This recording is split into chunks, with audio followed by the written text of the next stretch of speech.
సంగారెడ్డి జిల్లాలోని బొల్లారం, కాజేపల్లిలో కలెక్టర్ క్రాంతి వల్లూరు పర్యటించారు. వలస కుటుంబాలతో మాట్లాడి వారి సమస్యలను అడిగి తెలుసుకున్నారు.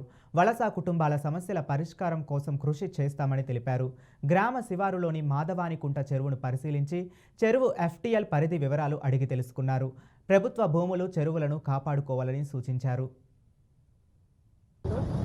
ఫస్ట్ కాజేపల్లి జీపీలో DMR కాలనీ ఇన్స్పెక్ట్ చేయడం జరిగింది. అక్కడ మైగ్రెంట్ వర్కర్స్ సంబంధించిన ఫ్యామిలీస్ ఉన్నాయి. వారికి అక్కడ ఫెసిలిటీస్ ఏం కావాలో తెలుసుకొని అవన్నీ కూడా ఏర్పాటు చేసే విధంగా మనం ప్లాన్ చేస్తున్నాం. తర్వాత బొల్లారం మున్సిపాలిటీలో LRS అప్లికేషన్స్ ప్రాసెసింగ్ ఇన్స్పెక్షన్ అనేది జరిగింది. దాంతోపాటు ఇక్కడ ఉన్న PHC Bollaram and model school Bollaram, అలానే ఇక్కడ ఉన్న ట్యాంక్స్ కూడా కొన్ని ఇన్స్పెక్ట్ చేయడం జరిగింది. సో LRS అప్లికేషన్స్ ఎవరైతే షార్ట్ కాల్స్ రేస్ చేసినారో వాళ్ళందరూ కూడా షార్ట్ కాల్స్ తీసుకొచ్చిస్తే అవి త్వరగా ప్రాసెస్ చేయడం జరుగుతుంది. తర్వాత PHCలో అండ్ మోడల్ స్కూల్లో ఏవైతే కొన్ని సమస్యలు ఉన్నాయో అవన్నీ కూడా త్వరగా తీర్చే విధంగా కూడా అధికారులకు ఆదేశించడం జరుగుతుంది.